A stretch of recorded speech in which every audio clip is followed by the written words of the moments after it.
vamos a tener una plática súper interesante acerca de la diferencia en lo que es la denuncia y la querella, para poderlo entender todos y todas.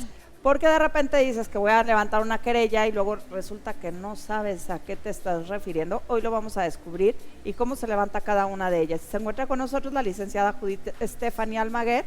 Ella viene del Centro de Justicia para las Mujeres y muy buenos días. Muchísimas gracias. ¿Y sabes qué es una buena forma de terminar este mes? Entendiendo cuando queremos levantar una denuncia o una querella, ¿cuál es la diferencia entre una y otra? ¿Nos ayudas primero con eso? Sí, claro, pues muy buenos días a todos, muchas gracias por la invitación.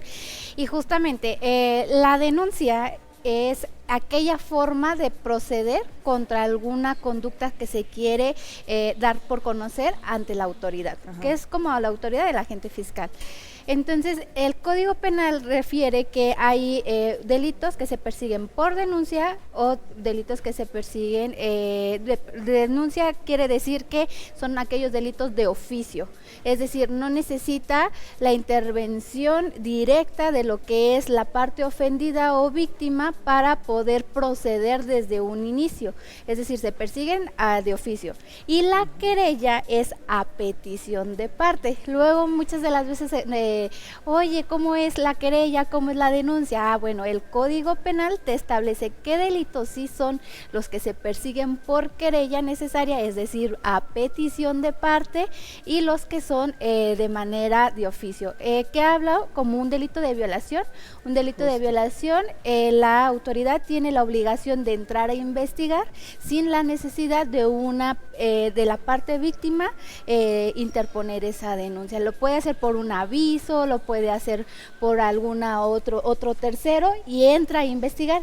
Eso sí, no quiere decir que no sea necesaria la presentación de las víctimas ofendidas, pero sí, la parte de cómo se procede desde un inicio es diferente. O sea, si yo soy un vecino y estoy escuchando cómo grita un niño, cómo pide ayuda de que no, ya no me pegues, así no, yo nada más aviso a las autoridades y ellos ya corren y lo hacen por oficio, o sea, lo hacen como denuncia y seguimiento. Sí. Ya después me mandarán citar porque en qué momento escuché eso o así. Exactamente. Okay. Sí, es más que nada que, por ejemplo, en el tema de personas o grupos vulnerables hablamos de menores, hablamos de adultos mayores, hablamos también de aquellos delitos que son considerados gravosos, pues entran a investigar. No sé, a lo mejor el ejemplo más real que tenemos o más próximo son los homicidios. Claro. Entonces ahí el homicidio pues investiga desde que existe el cuerpo, sin necesidad de que entre algún ofendido para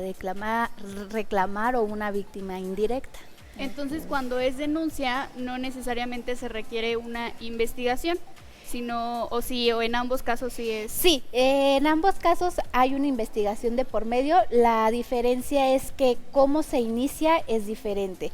El cómo se inicia determina que es si una querella o una denuncia, que es esto que se le dice la forma de proceder o la intervención, la procedibilidad que está marcada en la ley como tal. Por ejemplo, tú puedes proceder por una denuncia, tú puedes proceder por una querella. Sabes que la denuncia procede en aquellos delitos de oficio y la querella a petición de parte. Creo que la diferencia es cómo lo podríamos poner, es que esa petición de parte la querella. O sea, por ejemplo, si yo estoy recibiendo mensajes, ¿no?, de un cuate que no me interesas, ya le dijiste y sigue, entonces yo puedo levantar una querella porque me está hostigando, porque me está mandando mensajes. Sí, ahí quien te dice que es una querella o es una denuncia es el Código Penal. En cada uno de los delitos te establece en su narrativa, en la forma en cómo está redactado en el código, si es un delito que se persigue por querella necesaria o es un delito que es por una denuncia. Entonces, en sí, la sociedad no lo determina, ya lo determina una legislación penal.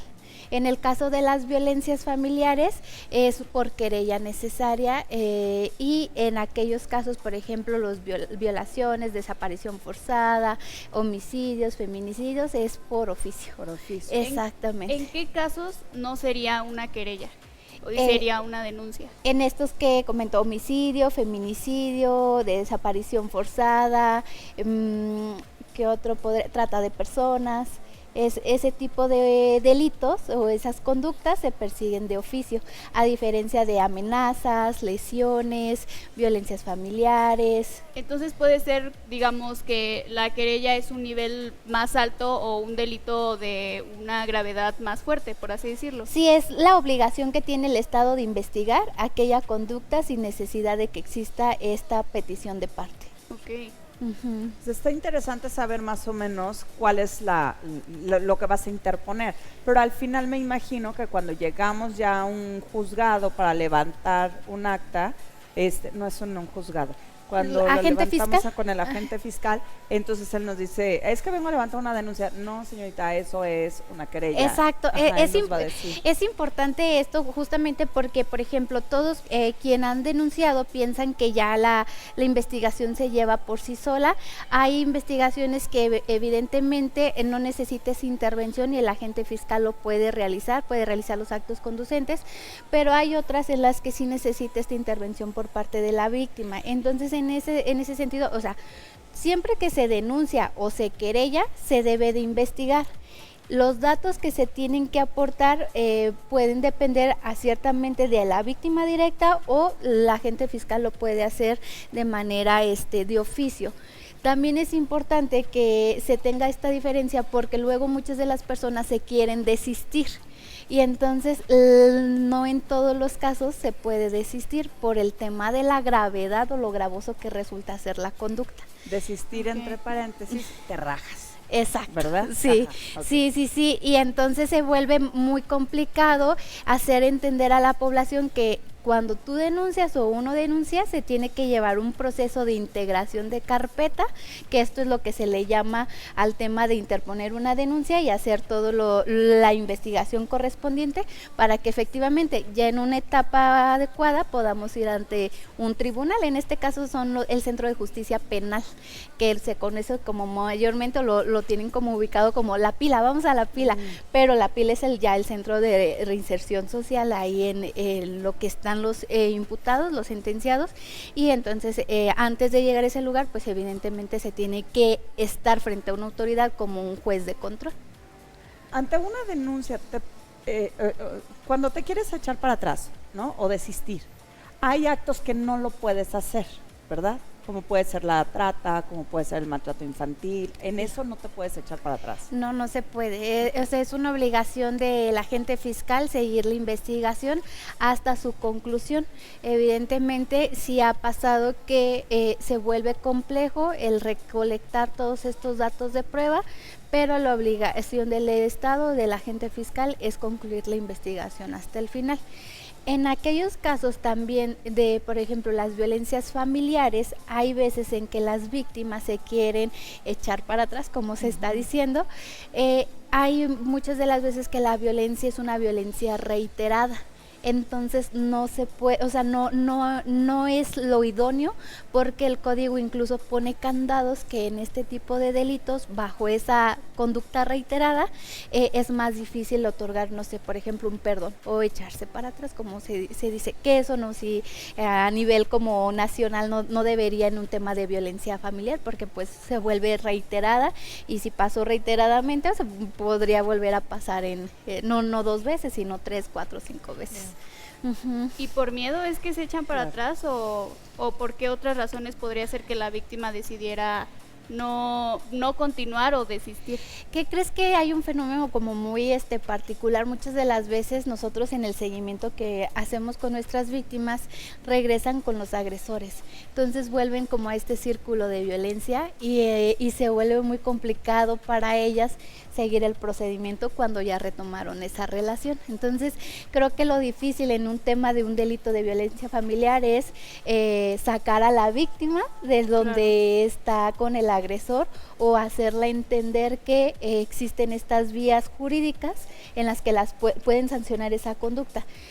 Los factores pueden ser inmensos porque pues muchas de las veces ellas dependen económicamente de ellos, entonces pues a todos nos pasa, o sea, en el día a día estamos teniendo necesidades, tenemos gastos, ellos que tienen hijos están teniendo esos gastos con los hijos, entonces pueden que también se sientan como más fragmentadas o más encerradas en la posibilidad de salir adelante, y entonces es que regresan nuevamente con el agresor. Entonces cuando es así ya no le dan seguimiento a sus querellas, y muchas de las veces eso pasa a que nos volvamos a un tema de una prescripción, que es otro término jurídico en donde ya la denuncia o la querella ya no tiene efectos porque transcurrió el término que la prescribe. Okay. Sí, pero en la mayoría de los casos, o sea, el que tú regreses con tu victimario y así, o bueno, con el agresor, perdón, definitivamente tiene mucho que ver el factor miedo, o sea, miedo a cómo voy a sobrevivir, miedo a que me están amenazando, miedo a que ya ¿te acuerdas? Lo hemos platicado de repente con las psicólogas, o sea, ya estamos dependiendo de eso, entonces casi creo que me pega porque me quiere, o sea, no lo estamos entendiendo así, o nuestra mente lo quiere entender así cuando está completamente equivocado.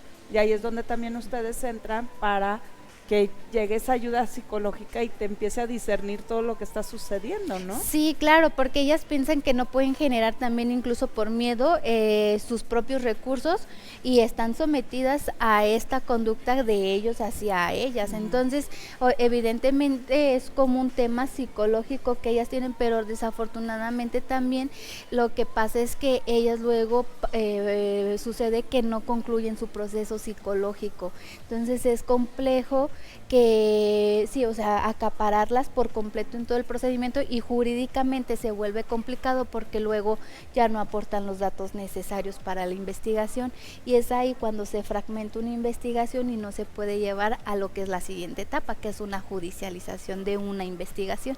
Entonces sí es muy importante que quien inicie una investigación o quien interpone esta denuncia o esta querella esté constantemente con la autoridad para que se pueda generar una judicialización o una conclusión de esa denuncia o querella, que evidentemente corresponde a tener una sanción de esa conducta.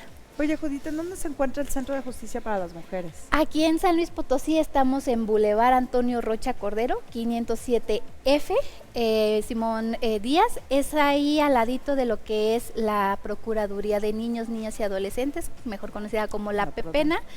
Estamos en lo que es la zona de Defensoría, C5, y mejor conocido como Estacionamiento de la FENAPO.